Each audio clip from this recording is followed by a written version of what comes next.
le gouvernement aura tout essayé pour faire adopter ce texte sans 49.3. Et finalement, même ça n'a pas marché. Ils ont tout essayé parce qu'ils ont intimidé leurs députés en disant « si vous ne votez pas cette réforme des retraites ou si vous vous abstenez, vous serez exclus du groupe, vous perdrez vos places en commission ». Ensuite, ils ont fait du chantage aux députés LR par la voix du président Éric Ciotti en disant « si vous ne votez pas la motion de censure ou si vous vous abstenez, vous serez exclus du parti ». Et enfin, ils ont soudoyé des députés en disant « si vous votez la réforme des retraites, on va donner de l'argent à votre circonscription ». Pour ces faits-là, qui sont complètement illégaux, le procureur de la République a été saisi et ils devront rendre des comptes. Il est important de dire à la population réunionnaise que certes, il y a eu le 49.3, mais ça ne signe pas la fin du combat sur le texte. Premièrement, il y a la mobilisation sociale et on peut toujours faire reculer ce texte.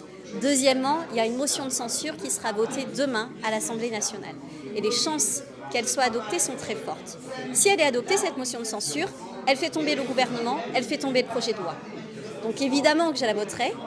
Et dernière chose, si jamais la motion de censure n'était pas adoptée, ce ne serait pas la fin non plus, parce qu'on utilise tous les moyens mis à notre disposition, on fait un recours au Conseil constitutionnel pour que cette loi soit rejetée, et on fait aussi appel au référendum d'initiative partagée où la population aura à se prononcer.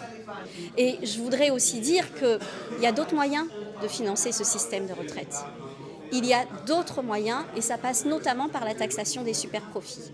Et la nuit du 49.3, le PDG de Total a fait voter par le conseil d'administration une augmentation de son salaire de 10%. Il faut savoir qu'il gagne déjà 500 000 € par mois, M. Pouyanné. Le problème, c'est qu'on a 12 députés qui sont actionnaires chez Total Énergie. Et donc évidemment, ces députés n'ont pas voulu voter la taxation des superprofits, qui est un des moyens de financer la retraite, qui serait un des moyens de financer la retraite. Ils n'ont pas voulu voter cette taxation des superprofits parce qu'ils ont un intérêt personnel là-dedans. C'est un conflit d'intérêts manifeste et ça aussi c'est illégal.